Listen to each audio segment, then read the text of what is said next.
अस्सलाम वालेकुम dear friends and students, this is Adil Ejaz Ahmad. आज के लेक्चर में हम डिस्कस करते हैं classification of carbohydrate. Dear students, जैसा मैंने पिछले लेक्चर में कार्बोहाइड्रेट को एक्सप्लेन किया कि कार्बोहाइड्रेट है क्या और कार्बोहाइड्रेट किस चीज़ से बना हुआ है और जो कार्बोहाइड्रेट है वो किस चीज़ में मौजूद है। इसी तरह क्लासिफिकेशन भी मैंने थोड़ा सा बता दिया। जो कार्बोहाइड्रेट्स हैं वो एक्चुअली 3 क्लासेस में डिवाइड हुआ है। कार्बोहाइड्रेट के जो है पहला है मोनोसैकेराइड, दूसरा है ओलिगोसैकेराइड एंड तीसरा है पॉलीसैकेराइड। डियर स्टूडेंट्स, तीनों एक साथ एक लेक्चर में एक्सप्लेन करना पॉसिबल नहीं था क्योंकि बहुत लेंथी बनता था, तो आज हम सिर्फ और सिर्फ मोनोसैकेराइड को एक्सप्लेन करते हैं। मोनोसैकेराइड है क्या, किस चीज से बना हुआ है और इसका क्लासिफिकेशन क्या है, मोनोसैकेराइड में कौन सी मॉलिक्यूल्स मौजूद होते हैं। डियर स्टूडेंट्स, बहुत ही सिंपल, बहुत ही आसान बनाया हुआ है, बहुत ईजी आप लोगों को समझ आ जाते हैं। चलिए स्टार्ट करते हैं कि मोनोसैकेराइड है क्या। डियर स्टूडेंट्स, मोनोसैकेराइड जो है, मोनो मीन्स वन। ये मोनोसैकेराइड ग्रीक वर्ड से निकला हुआ है, mono means one and saccharide जहां पे भी आया, ये सैकेराइड इंडिकेट कर रहा है शुगर को। तो यहां पे मोनोसैकेराइड मींस वन शुगर वाले क्लासिफिकेशन है। ये भी कार्बोहाइड्रेट के एक क्लासिफिकेशन, एक टाइप है, लेकिन इसमें सिर्फ और सिर्फ वन शुगर मौजूद है। सैकेराइड का मतलब क्या है? Sugar. Dear students, it is smallest form of carbohydrate. ये सबसे कार्बोहाइड्रेट में सबसे छोटा क्लासिफिकेशन या यूनिट है, which can not be hydrolyse into small unit. ये स्मॉल यूनिट में डिवाइड नहीं हो सकता है। ये जो मोनोसैकेराइड है ये और छोटा नहीं हो सकता है कार्बोहाइड्रेट का। चले इसका कुछ इंपॉर्टेंट प्रॉपर्टीज हम पढ़ेंगे कि इसका इंपॉर्टेंट प्रॉपर्टीज क्या है। वेरी स्वीट इन टेस्ट, इसका जायका बहुत ही स्वीट होगा। दूसरा, इजीली सोल्यूबल इन वाटर, ये आसानी से वाटर में सोल्यूबल हो सकता है। इसकी मॉलिक्यूल में, ये molecule containing 3 to 7 carbons. Dear students, याद रखें इसकी मॉलिक्यूल्स में 3 से लेकर 7 तक कार्बन मौजूद है, इससे ज्यादा नहीं है। मोनोसैकेराइड में 3 से लेकर 7 तक कार्बन मौजूद है और इसमें एल्डिहाइड ग्रुप भी मौजूद है। डियर स्टूडेंट्स, जैसे मैंने बताया है कि कार्बोहाइड्रेट जो है वो पॉलीहाइड्रोक्सिल है, उसमें हाइड्रोक्सिल ग्रुप ज्यादा मौजूद है। दूसरा, उसमें एल्डिहाइड ग्रुप भी मौजूद है, उसमें कीटोन्स ग्रुप भी मौजूद है। डियर स्टूडेंट्स, ये भी बताया मैंने आप लोगों को कि एक मॉलिक्यूल में या तो एल्डिहाइड ग्रुप होगा या तो कीटोन होगा। यहां पे जिस मॉलिक्यूल में एल्डिहाइड है उसको हम क्या नाम देते हैं? उसको हम एल्डो शुगर कहते हैं। समझ नहीं आया आप लोगों को? यानी जिस शुगर में, जिस कार्बन यूनिट में, कार्बोहाइड्रेट की जो यूनिट है, जिस मॉलिक्यूल में अगर एल्डिहाइड ग्रुप है तो उसको हम कहते हैं एल्डो शुगर, और जिसमें कीटोन ग्रुप्स मौजूद हैं उसको हम कहते हैं कीटो शुगर।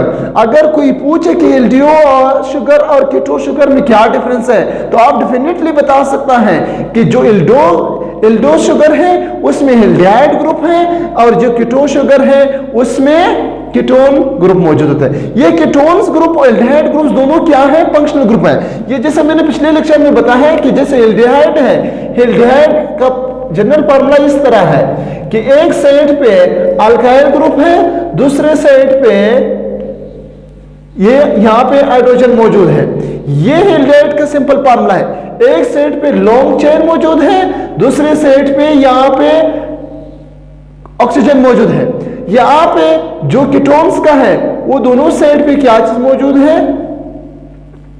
यानी एक साइड पे भी लॉन्ग चेन मौजूद है, दूसरे साइड पे भी लॉन्ग चेन मौजूद है।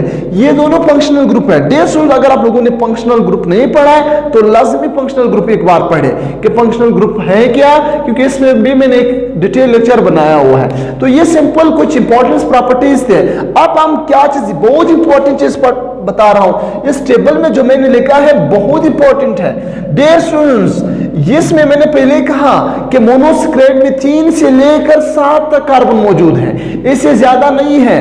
और जिसमें 3 कार्बन है, जिसमें 3 कार्बन है उसको, यानी 3 कार्बन है 6 हाइड्रोजन है, क्योंकि इसका रेशो क्या है, रेशो आप लोगों को मालूम होना चाहिए 1:2:1 होगा। अगर इसमें 3 कार्बन है तो 6 हाइड्रोजन होगा और 3 ऑक्सीजन होगा। ट्राइयूज, ट्राई का मतलब 3 ओस, OSE OSE क्या शो कर रहा है, OSE, ये इंडिकेट कर रहा है शुगर को, ये शुगर को इंडिकेट कर रहा है, ये चीज आप दिमाग से मत निकालना। OSE क्या चीज इंडिकेट कर रहा है, शुगर को इंडिकेट कर रहा है। ट्राई का मतलब 3 होस मतलब शुगर, यानी कार्बन मौजूद होता है, यहाँ पे 3 कार्बन मौजूद है। जैसे सी, इसका जो फार्मूला है, स्ट्रक्चर फार्मूला C3H6O3 है। अगर इस 3 कार्बन में अगर एल्डिहाइड ग्रुप है तो इसका नाम क्या बनेगा, ग्लिसरॉल एल्डिहाइड्स बनेगा। इसका फार्मूला क्या बनेगा, इसका नाम क्या है, एल्डिहाइड ग्लिसरॉल एल्डिहाइड्स बनेगा। अगर इसमें कीटोन्स है तो इसका नाम क्या बनेगा, डाई हाइड्रोक्सिल एसीटोन बनेगा। दूसरा, जिसमें 4 कार्बन है उसको हम क्या कहते हैं, टेट्रोस कहते हैं। 4, ये फार्मूला है, 4 कार्बन है, 8 हाइड्रोजन है और 4 ऑक्सीजन है। और ये किस चीज में मौजूद है, एरिथ्रोज में 4 कार्बन है, 8 हाइड्रोजन है और 4 ऑक्सीजन है। जैसा अगर इसमें एल्डिहाइड है तो एरिथ्रोज कहते हैं, अगर इसमें फंक्शनल ग्रुप क्या चीज मौजूद है, कीटोन्स है, तो इसको हम क्या कहते हैं, एरिथ्रोलोज कहते हैं। और तीसरा पिंटोज शुगर, पिंटोज यानी पिंटोज किस चीज को कहते हैं, पिंट्रोज जिसमें 5 कार्बन हो। जैसा राइबोस जिसमें एल्डिहाइड है तो राइबोस कहते हैं, और जिसमें केटोन्स मौजूद है उसको राइबोलोज कहते हैं। स्टूडेंट्स, अभी तक भी क्लियर नहीं है आप लोगों को, क्योंकि स्ट्रक्चर में आप लोगों को क्लियर हो जाता है। यहाँ पे एक्सोस का मतलब क्या है, जिसमें 6 कार्बन है, जैसे ग्लूकोज है, ग्लेक्टोज है और फ्रुक्टोज, फिर उसमें क्या है, कीटोन्स, यानी कीटोन्स मौजूद है। एक बार फिर सुन ले स्टूडेंट्स, जिस मोनोसैकेराइड में 3 कार्बन है उसको हम क्या कहते हैं, ट्रायोस कहते हैं। और जिसमें 4 कार्बन है, 4 कार्बन मॉलिक्यूल है, उसको हम टेट्रोस कहते हैं। जिसमें 5 कार्बन मॉलिक्यूल है उसको हम पेंट्रोस कहते हैं। जिसमें 6 कार्बन मौजूद है उसको हम क्या कहते हैं, एक्सोस कहते हैं। यहाँ पे ये 2 जो है इस नाम अलग है, क्योंकि एक में एल्डिहाइड है, दूसरे में कीटोन्स है। ठीक है, जैसा ग्लूकोज में 6 कार्बन है तो ये एक्सोस है, लेकिन और फ्रुक्टोज में भी 6 कार्बन है, लेकिन फ्रुक्टोज में कीटोन ग्रुप है और ग्लूकोज में क्या है, एल्डिहाइड ग्रुप है। ये था स्ट्रक्चर। अभी थोड़ा सा मैंने इसका स्ट्रक्चर भी बनाया हुआ है स्टूडेंट्स, जिसमें एल्डिहाइड है। जैसे मैंने ट्रायोस का बात किया है, ट्रायोस में कितने कार्बन है, 3 कार्बन है। एक कार्बन ये है, एक कार्बन ये है, ये क्या है, 1 2 3 कार्बन है।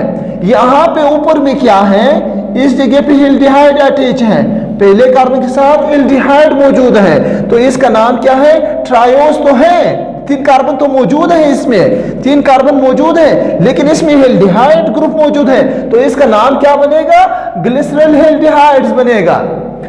दूसरा, टेट्रोस का मतलब क्या है, जिसमें 4 कार्बन हो। डियर स्टूडेंट्स, टेट्रोस का मतलब जिसमें 4 कार्बन हो, तो 4 कार्बन है, ऊपर में क्या है, एल्डिहाइड ग्रुप अटैच है। तो जब एल्डिहाइड ग्रुप्स हैं उसको हम क्या कहते हैं, 4 कार्बन है, 4 को टेट्रोस कहते हैं, लेकिन इसमें क्या है, एल्डिहाइड है, तो इसका नाम क्या बनेगा, एरिथ्रोस बन गया।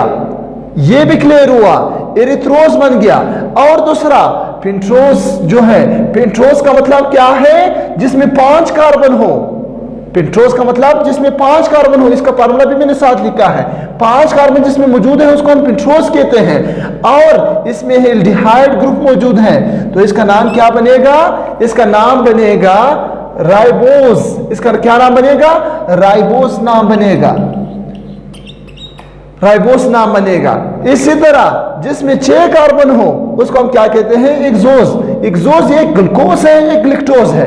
Dear students, glucose and glucose में क्या फर्क है, दोनों में एल्डिहाइड ग्रुप है, दोनों में 6 कार्बन है, लेकिन डिफरेंस क्या है, यहां पे स्ट्रक्चर में इसका डिफरेंस है।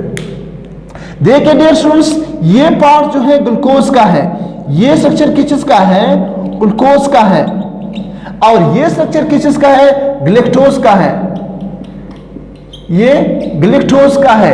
डियर स्टूडेंट्स, दोनों में 6 कार्बन है, दोनों में एल्डिहाइड ग्रुप है, इसमें भी एल्डिहाइड है, इसमें भी एल्डिहाइड मौजूद है, लेकिन डिफरेंस क्या है, इसकी तीसरे नंबर कार्बन, चौथे नंबर कार्बन का जो हाइड्रोक्साइल है, यहाँ पे हाइड्रोक्साइल किस साइड पे है, चौथे नंबर हाइड्रोक्साइल, यहाँ पे देखिए इसका हाइड्रोक्साइल इस साइड पे है, लेकिन उसका हाइड्रोक्साइल इस साइड पे है।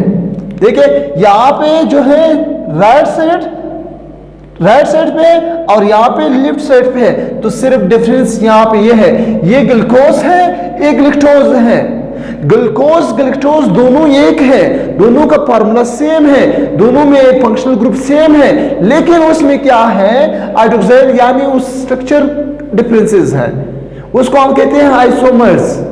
Same formula but different structure is called isomers. तो यहां पे दोनों जो है आइसोमर्स हैं। अब एक और चीज मैं बता रहा हूं, कीटोन्स, जिसमें कीटोन्स है डियर स्टूडेंट्स, मैंने बताया है यहां पे जो मौजूद है ये 3 कार्बन है, 1 2 3 कार्बन है, तो 3 को हम क्या कहते हैं, ट्रायोस कहते हैं, ठीक है। लेकिन इसमें दूसरे कार्बन के साथ क्या चीज अटैच है, कीटोन्स मौजूद हैं। जब कीटोन्स मौजूद हैं दूसरे के साथ, तो उसको हम क्या कहते हैं, उसका नाम है di hydroxyl acetone. Di hydroxyl का क्या मतलब है, इसमें एक हाइड्रोक्साइल ये है, एक हाइड्रोक्साइल ये है, तो इसमें डाई हाइड्रोक्साइल दूसरा जो है एसीटोन, यानी 2 हाइड्रोक्साइल मौजूद है, एक ग्रुप किस चीज का है, इसमें एक ग्रुप जो मौजूद है वो है कीटोन की, तो इसका नाम बन गया डाई हाइड्रोक्साइल एसीटोन, ठीक है, एसीटोन बन गया। तो यानी क्योंकि इसमें क्या चीज एल्डिहाइड की जगह पे क्या चीज मौजूद है, कीटोन्स मौजूद है। तीसरा, यहां पे 1 2 3 4 5 कार्बन मौजूद है, 1 carbon 2 carbon 3 carbon 4 carbon 5 carbon मौजूद है, उसको हम क्या कहते हैं, पेंटोस कहते हैं।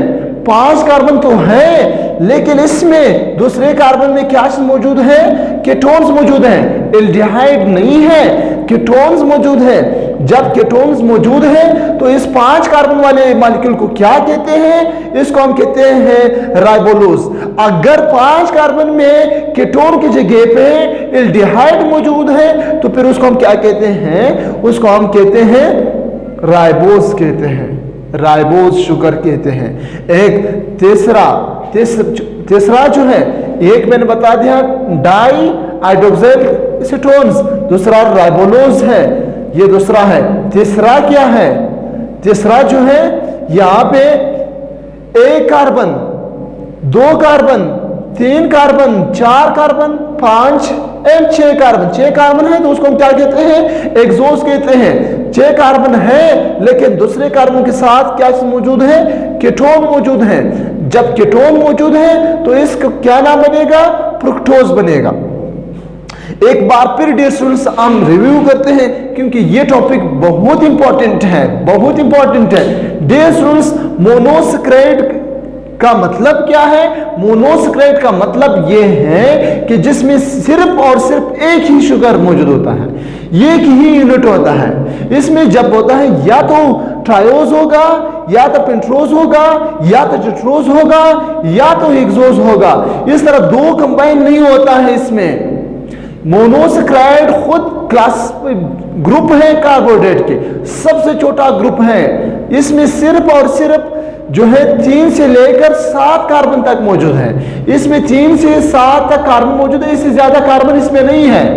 और ये जो इसका जो प्रॉपर्टी है, sweet in taste, very sweet in taste होगा। दूसरा, इजिली सोल्यूबल इन वाटर, आसानी से वाटर में सोल्यूबल हो सकता है। और एल्डिहाइड ग्रुप, जिसमें एल्डिहाइड ग्रुप है उसको हम क्या कहते हैं, एल्डो शुगर कहते हैं। जैसे ये सारे के सारे एल्डो शुगर्स हैं। एल्डो शुगर क्यों है, क्योंकि इसमें एल्डिहाइड ग्रुप्स हैं। और ये जो है ये कीटोन शुगर है क्योंकि इसमें कीटोन शुगर्स मौजूद है। डियर स्टूडेंट्स, ये अगर ये टेबल आप लोगों को समझ आ गया तो सारा चीजें समझ आ गया। डियर स्टूडेंट्स यहां देखें, जिसमें 3 कार्बन है उसको हम ट्रायोस कहते हैं, जिसमें 4 कार्बन है उसको हम टेट्रोस कहते हैं, जिसमें 5 कार्बन है उसको हम पेंटोस कहते हैं, जिसमें 6 कार्बन है उसको हम हेक्सोस कहते हैं। फार्मूला भी मैंने लिखा है। और डिफरेंस क्या है, एक एल्डियोस शुगर है, एक केटोस शुगर है। एल्डियोस शुगर वो है जिसमें एल्डिहाइड ग्रुप है, कीटोन शुगर वो है जिसमें कीटोन्स मौजूद है। जैसा यहाँ पे 3 कार्बन है और ट्रायोस है लेकिन एल्डिहाइड ग्रुप अटैच है तो इसका ग्लिसरॉल एल्डिहाइड बन गया। और यहाँ पे 3 कार्बन है लेकिन इसमें क्या है, कीटोन्स है तो डाइहाइड्रोक्साइल एसीटोन बन गया।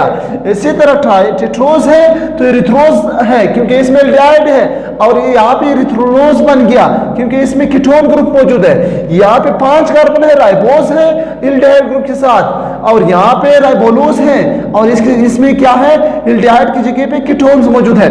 डियर स्टूडेंट्स आई होप आप लोगों को समझ आया है।